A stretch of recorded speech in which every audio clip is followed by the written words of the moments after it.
สบายดีพี่น้องสุขุสุคนเมื่อนี้กับป้าเขามาห้องลูกสาวพี่น้องเลย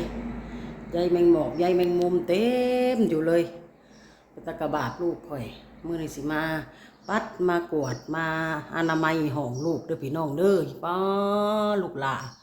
ใยแมงมุมเต็มห้องลูกหลาข่อยโอ้โตห้องดังทองข่อยเมียนเลยพี่น้องเลยเมียนไว้ให้เราเลยห้องเรากับสิปัดสิอนามัยพี่ลึกใยแมงมุมลายแท้ลายว่าผลึกอะไรโอ้มีเรื่องสิเว้าสู่พังอีกแล้วเด้อพี่น้องเอาของห่านเพิ่นกะแก๊กบ่อนอยู่ไหนแหละแก๊กนางทองสิได้เฮ็ดอีกบ่เดือนหน้านี่พี่น้องเอ้ยอุกใจอยู่ข่อยก็ได้มาปัดมาอนามัยกันก่อนเนาะพี่น้องเนาะแล้วสิเว้าสู่พังไปนำเด้อพี่น้องเด้อเฮาก็บ่ฮู้ว่านางทองสิได้เฮ็ดอีกบ่จ้าเดือนหน้าพี่น้องเอ้ยบางทีก็ได้ออกแล้วเดือนหน้านี่ออกหาเห็ดเรียกไม่เรียกร้ายอยู่พี่น้องเรียกพืชดอกถามเพิ่นว่าอยู่ได้บ่ถามเพิ่นว่าจักแล้วว่าน้องว่าทางเบิ่งไม่น้อยเลยมันขับที่อยู่ได้กับ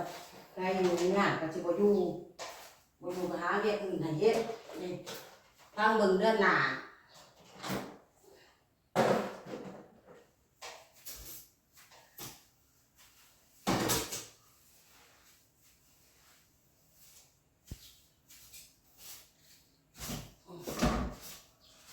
โอ้เนาะ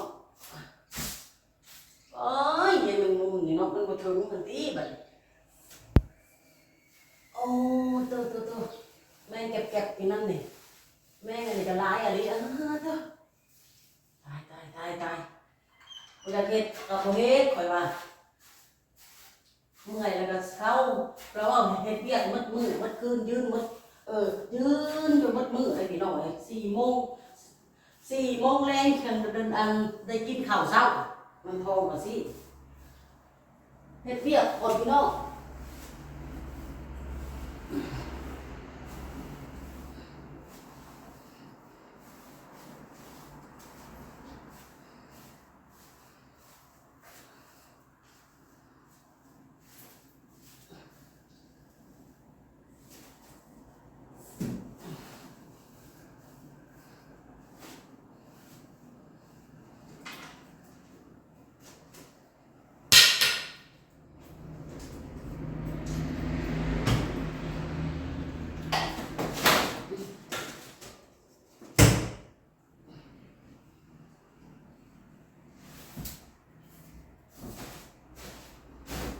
โอ้ตายบ่ถึงเด้อ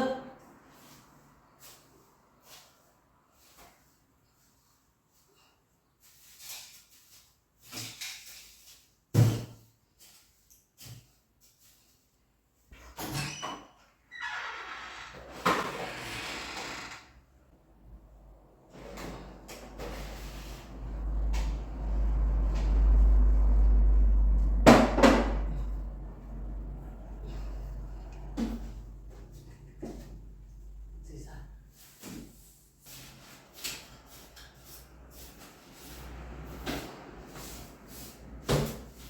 ทำไมก่อนเด้อพี่น้องเด้อขอเวลาก่อนเด้อเดี๋ยวสิเล่าสู่พังเมื่อคืนเนี่ยข่อยโทรหานางทองพี่น้องข่อยก็โทรหาเนาะโทรหาเรียบร้อยแล้วเพิ่นถามว่าเป็นอะไรแน่ทองพอไหวบ่เราว่าเฮ็ดเวียกป้ายืนมืดมือเลยตำอย่างเดียวเด็ดบักเพชรคันบ่มีแขกก็ตำกระเทียมพริกไว้นะพี่น้องแม่นและห่านเขาเจ้าขายดีเนาะพี่น้อง2 โคกเขาก็ได้ในค่าแรงของน้องทองแล้วข่อยสิไปขอขึ้นค่าแรงนำเพิ่นเพราะว่าอันตอนนั้นนั่นเฮ็ด2 คนเนาะเฮ็ด2 คนบักนะฮะบัดนี้แหละมีแต่นางทองเฮ็ดคนเดียวกับลูกสาวเราสิบ่ขึ้นให้บ่ค่าแฮงอันน่ะ150,000นะเฮาขออยู่นำเพิ่น150,000ค่าแรงหั่นพังเบิ่งเพิ่นสิขึ้นให้บ่เขาก็ยังบ่ทันฮู้จักนะพี่น้องนางทองว่ายืนบ่ได้อยู่บ่ได้เซาเลยไรแม่น้อยเอ้ยจนเท่าค่ำแล้วจังได้อุ่นท้องกินข้าวเช้าข้าวข้าวเช้าข้าวเพลรวมกันเลยมีแต่กินของกระจุบกระจิบของว่างจักเล็กจักน้อยนะเพิ่นเล่าสุข่อยพังเพิ่นว่าเมื่อยอยู่เด้อแม่น้อยเอ้ยเพิ่นว่าอดเอาแหละท้องเอ้ยข่อยว่าพังเบิ่งถ้าว่าทนไหวบ่ถ้าว่าทนบ่ไหวแล้วบอกข่อยเด้อ คันเมื่อยแล้วก็ออกคันมันจะออกกระสู้สิสู้บ่แล้วข่อยถามเพิ่นเนาะเพิ่นว่ากระสู้หั่นแหละแม่น้อยเอ้ยสู้แล้วก็สู้คันว่าเฮาเมื่อยเลยเด้อเฮาสิออกได้แม่น้อยก็ออกข่อยบ่ได้บังคับข่มเหงได้พี่น้องเอ้ยข่อยก็อีต้นลาวนางทองเนาะเฮาบ่บังคับคนได้พี่น้องเราอยากเฮ็ดก็เฮ็ดบ่อยากเฮ็ดแล้วก็ย่าหนนะพี่น้องข่อยก็คิดแค่นี้แล้วเนาะคนเฮาแม่นบ่อีต้นกันเราก็คนผู้หนึ่งแล้วก็ซ้ำลูกสาวข่อยเด้อพี่น้องเด้อข่อยแม่นอยู่ว่าข่อยให้ข่อยด่ามันแม่นอยู่คันเราเฮ็ดผิดข่อยก็ให้ข่อยก็ด่าลูกข่อยเองข่อยก็ป้อยก็ด่าเนาะคันเราเฮ็ดผิด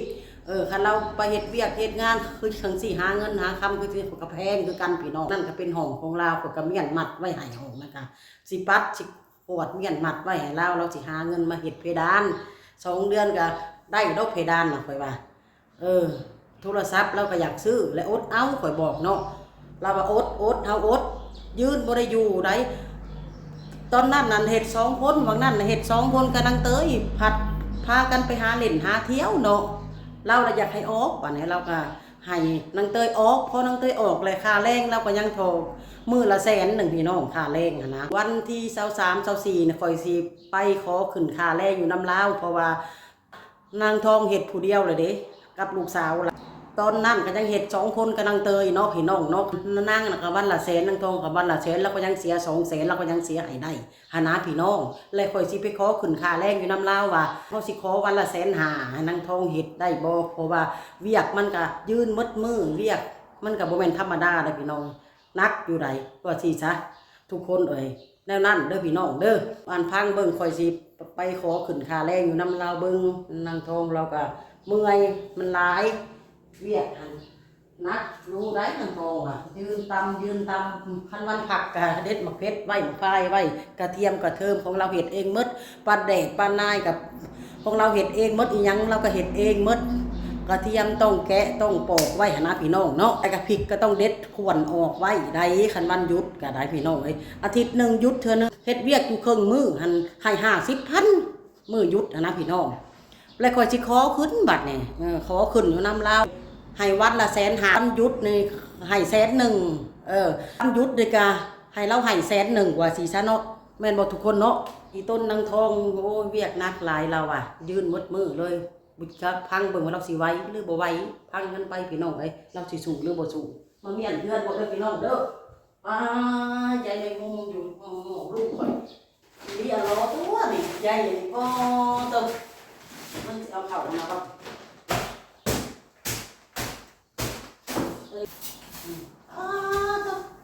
แม่งเก็บๆนะก็ร้ายแท้ร้ายหวานนี่แง่มันออกก่อนบ่ได้ดอกปุ่นยังได้กันเนาะเอากระถูกอยู่แล้วเราก็ต้องสู่ต้นพังกันไปว่าเราสิไว้ที่บ่อน้ำทองบอกไว้จะสิให้เราออกแล้วแต่เราบอกว่าขับเราได้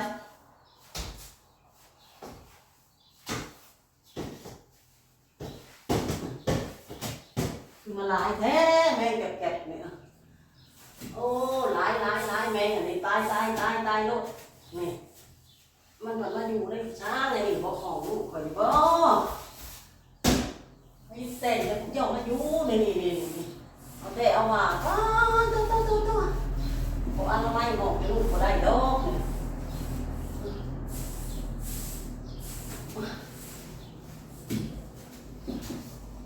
เงินของคุณอะไรไปเนี่ยอุ้ยลึกอะไรโคตรอะไรที่เราเลยโคตรแห้งเลยนี่แม่เงินจะร้ายแท้นี่แม่ยังว่านี่น้อยแต่เก็บเกือบนี่แหละโอ้ยอันละไม่ก่อนดี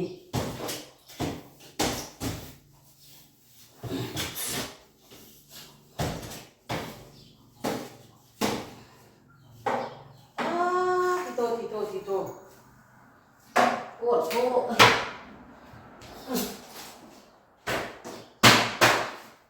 เมื่อก่อนพี่น้องตะกี้พี่น้องเป็นไงวะพ่อแม่ลูก สมัยนั้นมาสั่นเถอะโอ้ยพะลึกพะโลเมื่อไงขี้ปุ่นเข้าปากเข้าคอเมื่อไหร่โอ้ยตายเลยพี่น้องเลยขี้ปุ่นเข้าปากเข้าคอแล้วทุกคนเอาเขาเว้าให้พังซ้ำนี่เด้อพี่น้องเด้ออันแม่น้อยมาเว้าเรื่องสูบพังแล้วก็อนามัยห้องลูกสาวเด้อเว้าเรื่องของน้องทองนั่นแหละอันนี้ก็บ่เป็นคอนเทนต์นี่เด้อเดี๋ยวว่ามันสร้างคอนเทนต์เรื่องของน้องทองอะไรคลิปมันพุ่งวิวมันขึ้นมันยังเพิ่นผู้สั่งข่อยเพิ่นก็สิมาคอมเมนต์ว่าข่อยจะแบบนี้เลยคอมเมนต์มาหลายๆเด้อข่อยบ่ได้ให้เนาะคอมเมนต์มาโลดแล้วแต่สิคิดเนาะค่ะเนาะทุกคนเนาะเฮาห้ามความคิดคนทั้งโลกมันสิห้ามได้บ่เนาะจ้าพี่น้องเนาะแล้วแต่สิคิดพิมพ์มาโลดคอมเมนต์มาโลดอย่าเว้านั่นก็เว้าแล้วแต่ข่อยบ่ได้เจ็บบ่ได้ปวดเด้อโอเคเด้อพี่น้องเด้อคลิปนี่เด้อแม่น้อยสิมาเฮ็ดเวียกเลยเด้อจ้าบัดนี้เด้อสิเฮ็ดเวียกเฮ็ดงานอีกแล้วหลายแฮงป๊อตกยายแมงมุมขี้พุ่นพี่น้องห้องลูกข่อยไปเบิ่งก็บ่เป็นโอเคจ้าทุกคน